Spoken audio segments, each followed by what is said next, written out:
जानती थी कि अगर यहाँ पर उसने उसे मार दिया तो फिर उसकी बहन भी नहीं बचने वाली है, इसीलिए पहले उसे बहन को यहाँ पर मुझे के चंगुल से निकालना होगा, इसके बाद ही वो यहाँ पर मुझे को मार पाएगी।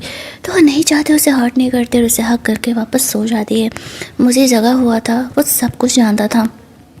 अगले दिन मुझे यहाँ पर कहती है, मुझे से जियांग कहती है कि वो अपने सिस्टर से मिलने जाना चाहती है। तो मुझे कहता है ठीक है, तुम्हारे सिस्टर का पैर भी ठीक हो चुका है, तुम जा सकते हो मिलने के लिए, लेकिन तुम्हें घर वापस आने का टाइम लिमिट पता है, इतने बजे तक तुम्हें वापस आ जाना होगा। जियांग कहती है ठीक है, वो वापस आ जाएगी। मुझे उसे काफ़ी लॉन्ग टाइम बाद अकेले घर से बाहर जाने का इजाज़त दिया था। जियांग को पता था कि वो उस पर नज़र ज़रूर रखवाएगा। मुझे यहाँ पर जियांग को चेक करने के लिए उसे अकेले भेजा था। जियांग अपने सिस्टर से मिलने के लिए निकलती है। उसका बॉडीगार्ड उसे कहता है कि हमें इस पर नज़र रखना होगा। तो मुझे कहता है हाँ, बस उस पर नज़र रखना, लेकिन याद रखना कि उसे पता ना चले। रात में काफ़ी देर हो जाता है, जियांग अभी तक नहीं लौटी थी। उसका बॉडीगार्ड उसे कहता है कि क्या हमें उसे देखने जाना होगा, लेकिन तभी यहाँ पर जियांग वापस लौट आती है। उसने अभी तक टाइम लिमिट क्रॉस नहीं किया था। मूजी के लिए गिफ्ट खरीदने का बहाना कर देती है, लेकिन वह प्लान तो कुछ और ही कर रही थी। कल मूजी का बर्थडे था, मुझके लिए वॉच लेकर के आई हुई थी। मुझसे कहती है बहन से बात करते करते टाइम का पता ही नहीं चला, और फिर मैं तुम्हारे लिए गिफ्ट लेने चली गई, बट कोई नहीं, तुम्हें पसंद नहीं है। आई नो तुम उस पर ट्रस्ट नहीं करते हो और ना ही कभी करोगे। मैं ही पागल हूँ जो तुम्हारे साथ अच्छे से बिहेव करने का, तुम्हें प्यार करने का कोशिश कर रही हूँ। अब मुझे यहाँ पर जियांग का वो वॉच देखता है, उसे वो वॉच पसंद आता है। जियांग भी उसे वहाँ पर इमोशनल डायलॉग मारते हुए कहती है मैं सच में तुम्हें छोड़ करके नहीं जाने वाली हूँ, क्योंकि मैं जानती हूँ मैं कहीं भी चली जाऊँ तो मुझे छोड़ोगे नहीं। इसी वजह से मैंने अब तुम्हारे साथ ही रहने का डिसाइड किया है। चलो चेंज कर लो, मैं सोने के लिए जा रहा हूँ। ऐसे कह के वहाँ से कमरे में चली जाती है। मुझे का सेक्रेटरी इस वॉच को चेक करके लेके आते, इसमें कोई भी अंदर से एक्सटर्नल मशीन नहीं लगाया गया था। इसका मतलब कि जियांग उसे हर्ट नहीं करने वाले इस वॉच के थ्रू। अगले दिन जियांग जब जाती है बाहर तो यहाँ पर फू से मिलने के लिए आता है। वो उसे कहता है कि वो उसका हेल्प करना चाहता है। वो उसे मुझे के चंगुल से बाहर छुड़ाएगा। जियांग उसे कहती है आखिरकार तुम मुझसे इतनी नफरत क्यों करते हो। तो वो कहता है क्योंकि जब उसे ऑर्फनेज वाले लेकर के गए थे तो उसके कुछ दिनों बाद ऑर्फनेज के बहुत सारे बच्चे मारे गए थे, और इसमें मुझे का ही हाथ था, उसे मारा था, और वो मेरे मॉम डैड के साथ भी ऐसा ही किया है। मैं उससे नफरत करता हूँ, मैं उससे बदला लेना चाहता हूँ लेकिन मार नहीं सकता। लेकिन हाँ, मैं नहीं चाहता कि मेरी तरह तुम्हारी ज़िंदगी नर्क बने, इसलिए मैं तुम्हें वहाँ से बाहर निकालना चाहता हूँ। अब जियांग को कुछ तो गड़बड़ लग रहा था। वो भले ही कितना भी उसे कन्विंस करने का कोशिश करे, लेकिन उसे कुछ तो गड़बड़ लग रहा था। लेकिन उसे एक्चुअल में मुझे के जंगल से निकलना था, और फिलहाल के हिसाब से तो वो के अलावा कोई इसका हेल्प नहीं कर सकता था। फिलहाल वो घर चली जाती है। वहाँ पर उसने यहाँ पर मुझे के बर्थडे के लिए केक वगैरह बनाया हुआ था। मुझे अपना बर्थडे कभी सेलिब्रेट नहीं करता था। वो यहाँ पर असली केक वगैरह बना के लेके आती है, ऐसे विश मांगने के लिए कहती है। ये देख कर के मुझे थोड़ा सा इमोशनल हो जाता है। वो विश मांगता है कि पूरी ज़िंदगी जियांग इसी तरीके से उसे झूठ बोलते रहे कि वो उससे प्यार करती है, लेकिन उसके साथ रहे। जैसे ही वो ये विश मांगता है, यहाँ पर कैंडल वापस से बुझ जाता है। यहाँ पर मुझे भी जियांग को एक ब्रेसलेट गिफ्ट करता है। जियांग को पता नहीं था कि इसमें भी ट्रैकर लगा हुआ है। वो ब्रेसलेट अब पहन करके रखने वाली थी। उसे मुझे का भरोसा जीतने के लिए ऐसा करना भी पड़ता है। वो मुझे को खुद अपने हाथों से वो ब्रेसलेट पहनाने के लिए बोलती है, तो वो ऐसा करता भी है। इसके बाद सीन शिफ्ट होता है जहाँ पर कि वो अपने इस गर्ल बॉडीगार्ड को काफ़ी ज़्यादा पिटाई किया हुआ था। जियांग उसे पूछती है ऐसा क्यों, तो वो उसे कहता है क्योंकि वो उसका ख्याल नहीं रख रही। अब यहाँ पर वो समझ जाती है कि वो किस मैटर में कह रहा है। एक्चुअल में जियांग और वो फीमेल बॉडीगार्ड काफ़ी ज़्यादा क्लोज आ चुके थे। दोनों एक दूसरे के काफ़ी अच्छे फ्रेंड बन चुके थे, और इस चीज़ से मुझे बहुत जेलस हो रहा था। उसे ऐसा लगता था कि वो फीमेल बॉडीगार्ड जियांग को यहाँ से भगाने में हेल्प कर सकती है। लेकिन जियांग यहाँ पर मुझे से बात करती है, उसे कन्विंस करती है, अरे यार ये लड़की है, तुम्हें लड़की से जलन हो रहा है, मतलब सच में ये ना मुझे अच्छा फील कराती है। इस घर में एक यही तो है जो मेरी दोस्त की तरह है, तुम इसे जाने दो ना, तुम्हें पता है ये तुम्हारी बात कभी नहीं टालेगी। मुझे फ़िलहाल अपने उस फीमेल बॉडीगार्ड को वहाँ से जाने के लिए बोलती है। अब यहाँ पर मुझे का माइंड डाइवर्ट करने के लिए जियांग से काफ़ी अच्छी अच्छी बातें कर रही होती है, और बताने लगती है कि कल वो फू से मिली थी, वो उसका बुराई कर रहा था, उसे उसकी काफ़ी फिक्र है, वो उसे घर से बाहर जाने के लिए कह रहा था। मुझे उसे कहता है कि वो फू से मिलना बंद करे, वो अच्छे इंसान नहीं है। जियांग उसे चिढ़ाने लगती है कि तुम्हें अपने भाई से जेलस हो रहा है, मेरे और उसके बीच ऐसा कुछ भी नहीं है, उसे बस मेरी फ़िक्र है, इसलिए वो मेरे साथ ऐसा अच्छे से बिहेव करता है। अब मुझे उसे नहीं बताता है कि फू किस टाइप का इंसान है, और जियांग को अभी फू की असलियत तो पता नहीं थी। वो बस कुछ देर इधर उधर की बातें करते हैं। फिर जियांग उस फीमेल बॉडीगार्ड के कमरे में जाती है। वो काफ़ी ज़्यादा इंजर्ड थी, वो उसके लिए दवा लेकर के गई हुई थी। वो फीमेल बॉडीगार्ड जियांग के इस बिहेवियर से काफ़ी ज़्यादा इम्प्रेस हो जाती है। वो दवा को अप्लाई कर रही होती है। वो उसे कहती है कि मुझे का बात टालने का तुमने अंजाम देख लिया है, तो मैं यही सजेस्ट करूँगी कि मुझे जो कह रहा है तुम वो करते जाओ। मुझे जियांग से इस सारे में कहती है तुम्हें पता है कि मैं उसे मारने वाली हूँ, आज नहीं तो कल तुम्हारे हेल्प के साथ या फिर तुम्हारे हेल्प के बिना। दोनों यहाँ पर कुछ बातें करती हैं और फिर जियांग उसके कमरे से बाहर निकल जाती है। वो लड़की जियांग की काफ़ी अच्छी फ्रेंड बन चुकी थी और वो इनडायरेक्टली जियांग को यहाँ से बाहर निकलने में उसका हेल्प करने वाली थी, क्योंकि ये जो बॉडीगार्ड थी ना वो गुफेन की टीम में थी। ये लोग इसके करीब इसलिए थे क्योंकि वो लोग मुझे को मार सके। नेक्स्ट डे वो वापस से फू से मिलती है। फू से प्रपोज करते हुए कहता है कि वो उसे पसंद करते, इसी वजह से वो उसका हेल्प करना चाहता है। जियांग उसे कहती है ऐसा है कि मैं मुझे को पसंद करने लगी हूँ, लेकिन वो उसे सारे में बोल देती कि उसे एक अलग फ़ोन चाहिए क्योंकि उसके फ़ोन में ट्रैकर लगा हुआ था। वो वहाँ पर उसका हेल्प करने के लिए तैयार हो जाता है। इधर ऑफिस में मुझे सीसीटीवी कैमरे से जियांग पर नज़र रखा हुआ था और अपना बिजनेस डिटेल वगैरह भी करता है। जियांग नॉर्मली घर लौट करके अपना फ़ोन चला रही होती है। मुझे अपना काम कंप्लीट करके घर आ जाता है। वो उसके साथ रोमांस करने का कोशिश कर रहा था। जियांग यहाँ पर बात पलटने लगती है। वो मुझे के बारे में और कुछ जानना चाहती थी ताकि वो उसके बारे में बहुत कुछ जान सके। मुझे उसे बताता है कि एक्चुअल में मेरी मॉम को मेरे डैड कभी पसंद नहीं आए और मुझे होने के बाद उन्होंने अपने आप को हर्ट कर लिया और मेरे लिए कभी किसी ने खाना नहीं बनाया। तो वो दूसरी इंसान हो जो मेरी मॉम ने एक बार मेरे लिए सिर्फ नूडल्स बनाया था और इसके बाद वो मर गई थी, और दूसरा तुमने केक बनाया। मॉम के जाने के बाद मुझे ऑर्फनेज में डाल दिया गया, वहाँ के बच्चे मुझे बुली किया करते थे। फिर कुछ दिनों बाद ना जाने उनका मौत कैसा हो गया, लेकिन मैं इस चीज़ से बहुत खुश था क्योंकि अब मुझे कोई बुली नहीं करने वाला था। मेरे जो अडॉप्टिव फादर थे वो मुझे बचा खुचा खाने के लिए देते थे, उन्होंने भी मुझे कभी ढंग से रखा नहीं। फिर मैं यहाँ पर गैमलर बन गया। 3 साल पहले मैं रिटायर होने वाला था, वो मेरा लास्ट लड़ाई था, लेकिन तब मैं तुमसे मिला। तुमने भी ऑर्फनेज में मेरा हेल्प किया था, तुमने मुझे चॉकलेट दिया था। इसी वजह से मैं उसी टाइम से तुमसे बात करना चाहता था, तुमसे दोस्ती करना चाहता था, लेकिन तुम्हें भी अडॉप्ट कर लिया गया। तुम मुझे फिर मिले ही नहीं, और फिर उस दिन तुम वो मुझे मिले जिस दिन मैं अपनी लास्ट लड़ाई करने वाला था, लेकिन तुमने भी मुझे जेल भेजवा दिया। इसी वजह से 3 साल बाद मैं जेल से बाहर आकर के तुम्हें अपने साथ रखना चाहता हूँ। जियांग पूरी कहानी समझ जाती है। वो ये तो समझ गई थी कि मुझे उसे कभी नहीं जाने देने वाला है, लेकिन अगर वो उसे मार डालेगी तो वो पूरी ज़िंदगी के लिए उससे फ्री हो जाएगी। पिछली बार वो जेल गया था इसलिए बाहर आ गया। यहाँ पर वो मुझे के लिए फेक सिंपैथी दिखा रही थी ताकि उसका ध्यान उसके प्यार पे रहे, उसके नफ़रत पे नहीं। अगले दिन वो उसके कमरे में जाती है। उसने फ़ोन हाइड करके रखा हुआ था। वो फू को मैसेज करती है। वो उसे बस अड्डे पर आने का टाइम बता देता है और कहता है यहाँ पर तुम अपने सिस्टर को लेकर के आ जाना। वो वापस से अपना फ़ोन छुपा देती है वहाँ पर। आज मुझे 2 दिनों के लिए बिज़नेस ट्रिप पर जाने वाला था। जियांग को पता था कि वो बिज़नेस ट्रिप पर जाने वाला है, इसलिए ये समय उसके लिए परफेक्ट था घर से बाहर निकलने का।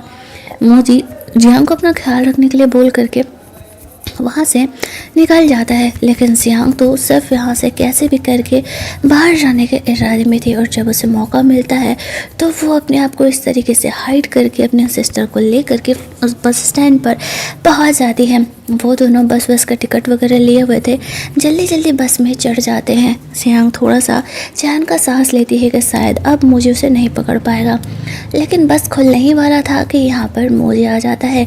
ना जाने कैसे मुझे को जियांग का इस हरकत के बारे में पता चल गया था। वो तो बिज़नेस ट्रिप के लिए जा रहा था। वो जियांग को कहता है तुम्हें मुझे धोखा नहीं देना चाहिए था, मैंने तुम्हें वार्न किया था, तुम मुझे छोड़ करके जाने के अलावा कुछ भी कर सकती हो, मैं हर चीज़ में तुम्हें सपोर्ट करने के लिए तैयार हूँ। लेकिन जियांग कहती मैं तुमसे नफ़रत करती हूँ, मैं कभी तुमसे प्यार नहीं करूँगी और मैं तुम्हें मार करके रहूँगी। तुम मुझे मार डालो, नहीं तो अगर तुमने मुझे छोड़ दिया तो मैं तुम्हें मार डालूँगी। मुझे जानता था कि उसे मारना इतना आसान नहीं है और उसे जियांग से इन दिनों में कुछ ज़्यादा ही वाला प्यार हो गया था। वो उसे कहता है मैं तुमसे प्यार करने लगा था, तो मुझे समझाना चाहिए था, सिखाना चाहिए था, शायद मैं बदल जाऊँ। लेकिन जियांग उसे वही हर्ट करने वाली बातें बोलती है कि तुम्हारे जैसा घटिया इंसान कभी नहीं बदल सकता, तुम किसी के प्यार पाने के लायक नहीं हो। अब वो जियांग और उसकी सिस्टर को वापस वहाँ से ज़बरदस्ती लेकर के जाता है। जियांग को खुद से ज़्यादा अपनी सिस्टर क्यू की पड़ी हुई थी कि कहीं वो उसे हर्ट ना कर दे। घर जब वो लोग जाते हैं तो वो अपनी बॉडीगार्ड को ये से टंग कट करके गूंगा बना दिया था, क्योंकि उसने जियांग के भागने के बारे में उसे बताया नहीं। अब जियांग यहाँ पर मुझे को ऐसे ये करती है जैसे कि उसको उसके भागने के बारे में कुछ पता ही नहीं था। वो तो इसे बेहोश करके यहाँ से बाहर निकली थी। मुझे जियांग की बातों पर भरोसा भी कर लेता है। वो मुझे से काफ़ी रिक्वेस्ट करती है कि वो इस बॉडीगार्ड को जाने दे। यहाँ पर वो लोग फू को भी पकड़ के लेकर के आते हैं। फू का भी काफ़ी बुरा हालत इन लोगों ने किया हुआ था। यहाँ पे ये सारी चीज़ें देख करके जियांग समझ जाती है कि मुझे बहुत ज़्यादा ही क्रूएल है, वो सबको मार डालेगा अगर वो यहाँ से भागने का कोशिश की। तो वो उसे कहती है ठीक है, वो इस बॉडीगार्ड और फू को वहाँ से जाने दे, वो किसी को कुछ भी नहीं करेगी, मतलब वो यहाँ से नहीं भागने का कोशिश करेगी। अब यहाँ पर मूजी उसके सिस्टर को हर्ट करने के लिए जाता है। उसने उसे भागने का कोशिश कैसे किया, तो अब यहाँ पर जियांग अपने सिस्टर को बचाने के लिए सीसीटीवी कैमरा के सामने आकर के खुद की नसें काटने लगती है। ये देखते ही मुझे वहाँ से लौट जाता है और अपनी बॉडीगार्ड को जियांग के सिस्टर का ख्याल रखने के लिए बोल करके जाता है ताकि उसे कोई हर्ट ना करे। मुझे वहाँ पर पहुँचता है। वो जियांग को देखते हुए कहता है तुम्हें क्या लगता है तुम खुद को ऐसे हर्ट करोगी तो मैं तुम्हारे सिस्टर को छोड़ दूंगा? मैंने तुम्हारे सिस्टर के साथ वो सब कुछ कर लिया है जिसे रोकने के लिए तुम ये सब कुछ कर रही थी। ये सुनते ही जियांग बिल्कुल पागलों की तरह बिहेव करने लगती है और वो खुद को और ज़्यादा हर्ट करने लगती है। अब यहाँ पर ये देख करके मुझे को देखा नहीं जाता है। वो जल्दी जल्दी अपने सेक्रेटरी को डॉक्टर को बुलाने के लिए बोलता है। डॉक्टर से चेक करके बताती है कि इसका ख्याल रखना होगा, अगर थोड़ा भी देर हो जाता तो इसकी जान नहीं बचाई जा सकती थी। जियांग अभी बेहोश थी। अब मुझे को लग रहा था कि क्या वो कभी उससे प्यार नहीं कर सकती, क्या वो इतना बुरा है। वो यही सारी चीज़ों को सोच रही होती है। जियांग को थोड़ी देर बाद जब होश आता है तो मुझे उसके लिए सूप वगैरह भिजवाया था, बट उसे सिर्फ अपने सिस्टर की फिक्र थी और किसी चीज़ की नहीं। वो अपने हाथ का बैंडेज चेंज कर रही होती है और मुझे के लिए अपनी नफ़रत को और ज़्यादा बढ़ा रही थी।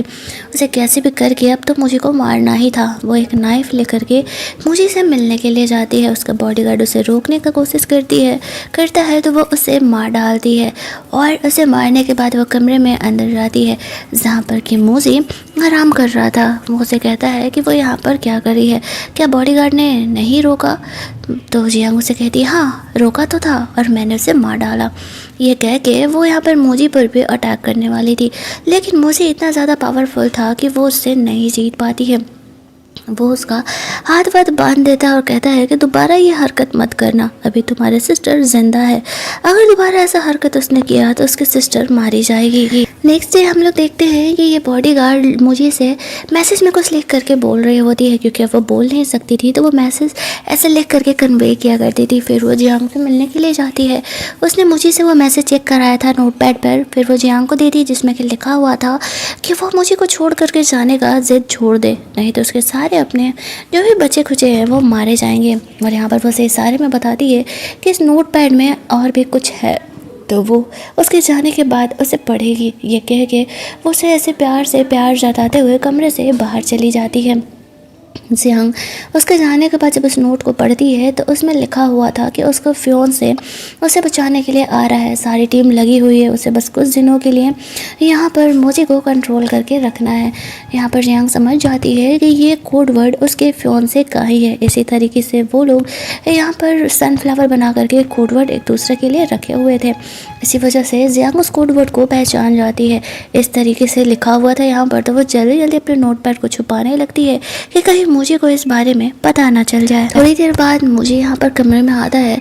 जियांग उससे वापस से नॉर्मल बिहेव कर रही थी जैसे कि कुछ हुआ ही नहीं हो। मुझे को उसके ये नॉर्मल बिहेव से काफ़ी ज़्यादा नफरत होने लगता है। वो जानता था कि जियांग उसे कभी प्यार नहीं कर पाएगी और अब वो उसे प्यार करने लगा था तो वो उसे हर्ट भी नहीं कर पा रहा था। यहाँ पर दोनों के बीच में वापस से लड़ाई झगड़े हो रहे थे। थोड़ी देर बाद मुझे से मिलने के लिए फू के अंकल आते हैं। फू के साथ आए हुए थे यहाँ पर बिजनेस के बारे में बात करने के लिए। जियांग उसे कहती है एक काम करते हैं, एक गेम खेलते हैं।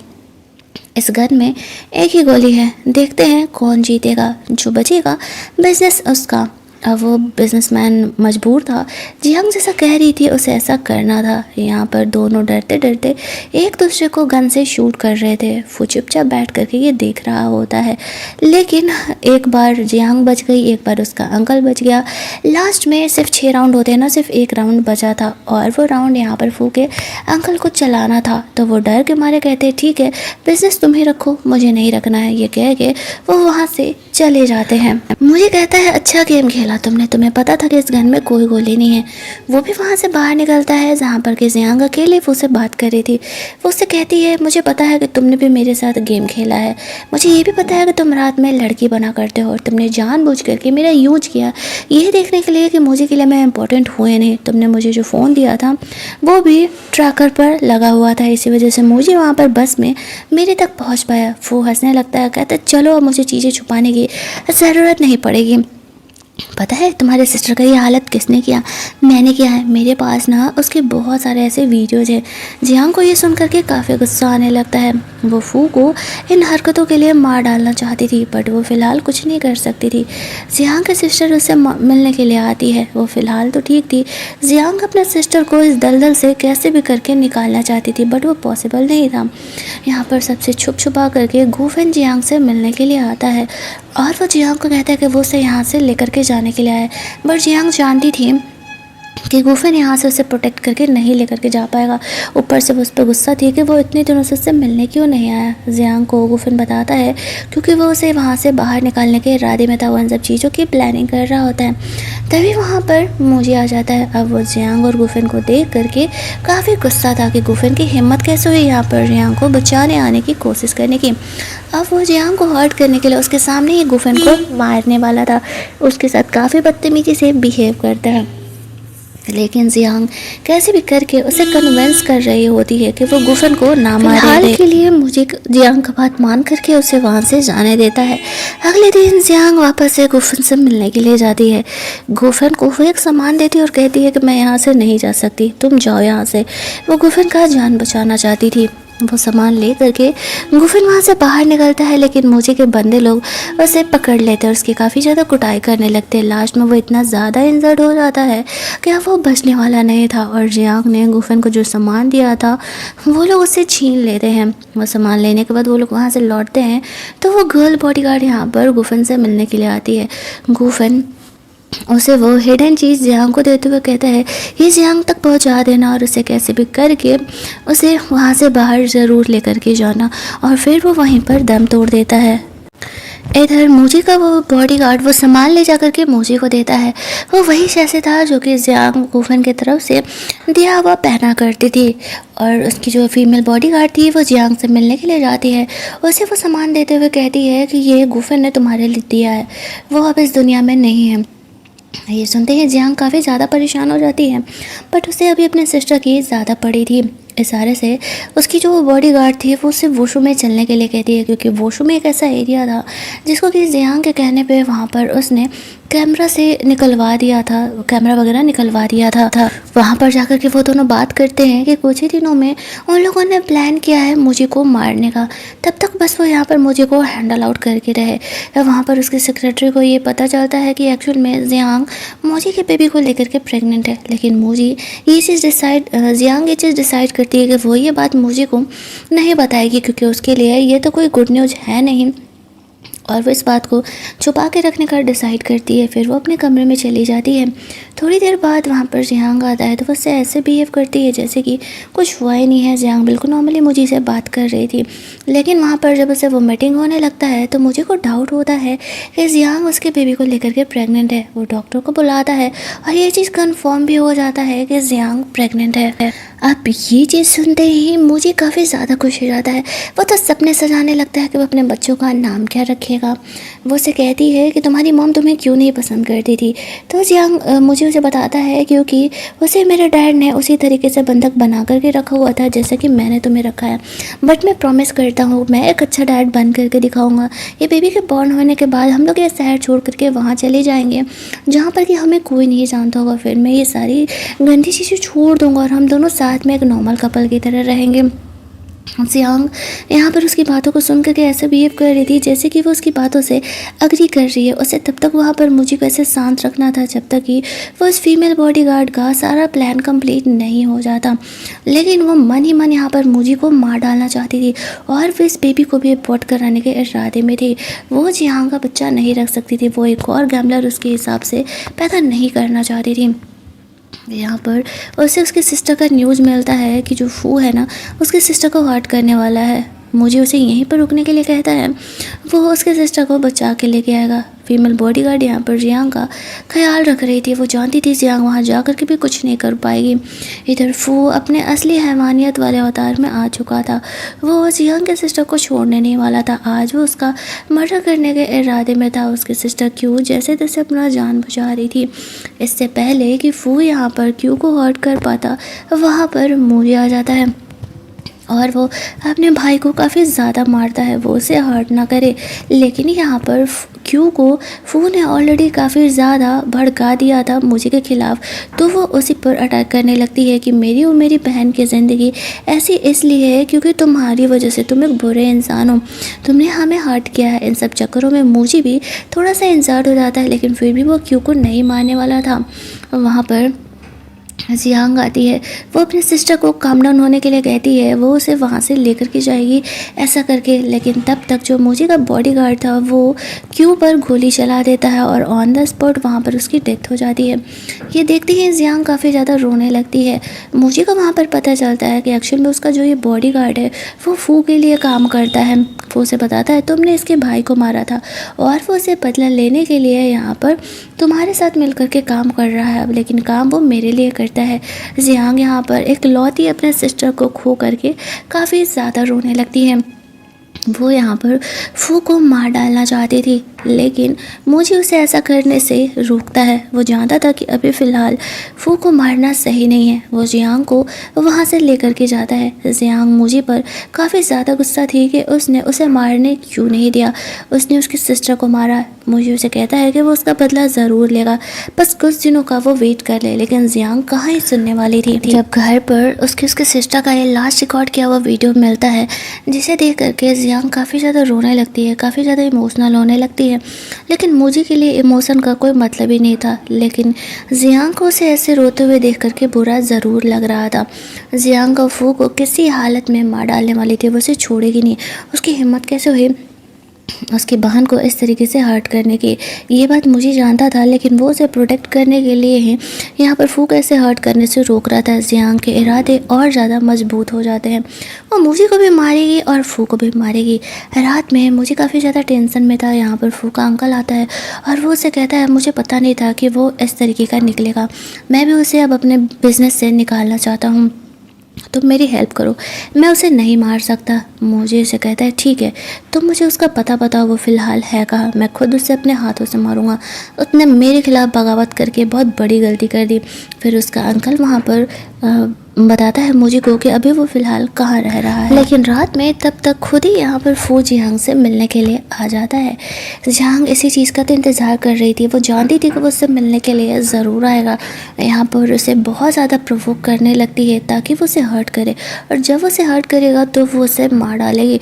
तो वो उसे वही लड़की वाली सारी बातें बोलने लगती है कि मुझे पता है कि तुम एक साइको हो, तुम ऐसे लड़की बन करके रात में क्या क्या करते हो। ये सारी बातें सुन करके फू को काफ़ी गुस्सा आने लगता है और वो उसकी बहन की तरह ही यहाँ पर जियांग को भी हर्ट करने लगता है। वहाँ पर मुझे भी आ जाता है और वो फू को मार डालता है। जियांग इसी चीज़ का तो प्लान कर रही थी, उसे पता था कि मुझे उसे ज़रूर ही बचाने के लिए आएगा। तो फू को मारने के बाद वो जियांग को वहाँ से लेकर के जाता है। जियांग के बेबी को नहीं बचाया जा सका था। इन सब चीज़ों में वो काफ़ी ज़्यादा इंसल्ट हो चुकी थी। वो अपने कमरे में बैठ कर के पिंजरे में बंद उस चिड़िया को देखती रहती है। उसका हालत भी कुछ यूँ ही था। मुझे उसे कहता है कोई बात नहीं, हमने अपना बेबी खो दिया तो फ्यूचर में हम वापस से बेबी कर लेंगे। लेकिन जियांग ऐसे दिखाती है जैसे कि उसके अंदर कोई इमोशन ही नहीं है। बेबी होने का ना तो उसे खुशी था और ना ही उसे खोने का गम। यहाँ पर मुझे जियांग से कहता है मुझे तुमसे शादी करना है, हम लोग शादी करके यहाँ से हमेशा के लिए चले जाएंगे। जियांग इस चीज़ के लिए ओके कर देती है। वो मुझे का बात इसलिए मान रही थी, वो सिर्फ मौका ढूंढ रही होती है ताकि वो उसे मार सके। अगले दिन मुझे यहाँ पर अपने उस चिड़िया को उड़ा देता है पिंजरे से और वो जियांग के साथ भी ऐसा ही करने वाला था। वो डिसाइड कर रहा था कि वो उसके साथ अच्छे से रहेगा। नेक्स्ट डे जियांग के लिए शादी के ड्रेसेस यहाँ पर मोजी मंगवाता है। उसकी बॉडीगार्ड वो ड्रेस लेकर के आई थी। जियांग बिल्कुल नॉर्मल बिहेव कर रही थी, कपड़े पहन करके बाहर आती है तो वो बॉडीगार्ड उसे नोट में कुछ दिखाती है। यहाँ पर जियांग बिल्कुल नॉर्मल बिहेव करती है। सब कुछ जानने के बाद भी मुझे यहाँ पर आता है, उसे शादी वाले ड्रेस में देख करके देखती ही रह जाता है। वो काफ़ी ज़्यादा प्रिटी लग रही थी। शादी का ड्रेस तो डिसाइड हो गया। अगले दिन वो दोनों शादी करने वाले थे, बट मुझे को नहीं पता था कि वो उसके लाइफ का लास्ट दिन आने वाला है। एक रात बीतती है। अगली मॉर्निंग ऐसे मुझे रेडी होकर के जियांग को शादी के लिए लेने के लिए जाता है। बाहर उस गर्ल सेक्रेटरी ने अपने सारे बंदे सेट कर दिए थे। जियांग हम नॉर्मली बिहेव कर रही होती है। वो ड्रेस वेस चेंज करने के लिए वॉशरूम में जा रही थी। मुझे उसे समझाता है कि आज का दिन काफ़ी इंपॉर्टेंट है, कुछ लोग अटैक भी कर सकते हैं, तो जल्द से जल्द हम लोग शादी करके ये शहर छोड़ देंगे और फिर बाहर जा करके मैं ये सारा काम छोड़ दूंगा। तुम्हारे साथ मैं एक नॉर्मल कपल का लाइफ बिताना चाहता हूँ। तो जियांग उससे ओके ओके कह देती है कि हाँ ठीक है, जैसा तुम कहो। इसके बाद वो उठ करके फ्रेशर अप होने के लिए चली जाती है। उसे पता था कि उसकी बॉडीगार्ड ने बाहर उसे बचाने के लिए, मुझे के जंगल से निकालने के लिए बंदे लोग सेट करके रखे हुए हैं। मुझे बाहर सब कुछ नॉर्मल है ना, ये चेक करने के लिए जाता है, बट उसे डाउट होता है कि कुछ तो गड़बड़ है। उसे ऐसा लगता है कुछ लोग यहाँ पर उसे अटैक करने के लिए आने वाले हैं। इधर वॉशरूम में जियांग जल्दी जल्दी कपड़ों को चेंज कर रही थी। मुझे उसे वहाँ से लेकर के जाने लगता है क्योंकि यहाँ पर लोग उस पर अब अटैक करने के लिए आने वाले थे। जियांग यहाँ पर उसे रोकने का कोशिश करती है ताकि वो लोग यहीं पर आकर के उसे मार सके, लेकिन मुझे जान जाता है कि जियांग क्या चल रही है। उसने उसे जो ब्रेसलेट दिया हुआ था वो उसे सारी बातें जान लेता है। यहाँ पर वो जियांग को वहाँ से उठा करके बाहर लेकर के जाता है। वो उसे शहर से बाहर लेकर के जाने वाला था। यहाँ पर उसका बोट आने वाला था। इसके बाद वो दोनों ये शहर छोड़ करके चले जाते। जियांग यहाँ पर मोजी को कैसे भी करके यहाँ पर रोक रही होती है। मोजी से कहता है तुमने मुझे धोखा दिया, तुम मेरे प्यार के काबिल नहीं हो, मैं बदल रही थी ना। जियांग कहती है मैं तुम्हारे जैसे मर्डर से प्यार कैसे कर सकती हूँ। जब से तुम मेरे ज़िंदगी में आए हो मेरे डैड चले गए, मेरी सिस्टर मर गई, मेरा भाई मारा गया, तुमने सबको मार डाला, तुम मुझे अपनी तरह घटिया और गंदा बना दिया हो। मुझे खुद से नफरत होती है तुम्हारी वजह से। मैं तुम्हारे साथ एक मिनट भी अब नहीं रहना चाहती। ये सब कुछ बातें सुन करके मुझे रोने लगता है। क्या सच में वो इतना बुरा है कि वो किसी का प्यार नहीं डिजर्व करता। वो खुद को बदल तो रहा था, जियांग ने भी उसे धोखा दिया। जियांग उसे कहती है मुझे मौत से डर नहीं लगता, तुम चला दो गोली, मार डालो मुझे, लेकिन मुझे उससे प्यार करता था, वो उसे नहीं मार सकता है। दोनों भी यहाँ पर एक दूसरे से ऐसे बात ही कर रहे होते हैं कि वो सीक्रेट बॉडीगार्ड जो होती है ना, वो अपने बंदों को वहाँ पर लेकर के आ जाती है। तो ये सारे अरेंजमेंट देख करके मुझे समझ जाता है कि जियांग ने पहले ही सबको यहाँ पर बुला करके रखा हुआ था। वो जान गया था वो यहाँ से नहीं बच सकता है, वो चारों तरफ से घिरा जा चुका है। वो मुझे को मार नहीं सकता था क्योंकि वो मुझे से प्यार करता था, लेकिन और जो सारे लोग थे फाइनली वहाँ पर मुझे को मार डालते हैं। जियांग के सामने यहाँ पर मुझे की मौत होती है। तब जाकर के वो थोड़ा सा रिलैक्स होती है कि चलो एटलीस्ट वो मारा गया। पिछली बार वो जेल गया था तो वो बाहर आ गया था, लेकिन इस बार जब वो मारा गया है तो वो किसी कंडीशन में बाहर नहीं आने वाला है। वो यही सब कुछ सोच रहे थे। इस बात को 5 साल बीत जाते हैं। यहाँ पर वो वही फीमेल बॉडीगार्ड के साथ अपनी नॉर्मल लाइफ जी रही होती है। लेकिन कहानी की एंडिंग होने से पहले हमें सीज़न 2 के बारे में दिखा दिया जाता है। यानी कि जो जियांग होती है वो बिल्कुल मोजी जैसे दिखने वाले लड़के को वापस से देखती है। और वो देख करके डर जाती है कि उन लोगों ने तो मुझे को मार डाला था, ये फिर कैसे ज़िंदा हो गया। और तब जा कर के हमारा ये ड्रामा इसी नोट पर कंप्लीट होता है। मैंने कहा था ना आपको ये कहानी काफ़ी अच्छी लगेगी। सच बताना कहानी अच्छी लगी है नहीं, क्योंकि मुझे तो काफ़ी इंटरेस्टिंग लगी। अगर आपको ये वीडियो अच्छा लगा हो तो वीडियो को लाइक शेयर करना, चैनल को सब्सक्राइब करना। मिलते हैं हम लोग एक और इंटरेस्टिंग ड्रामा के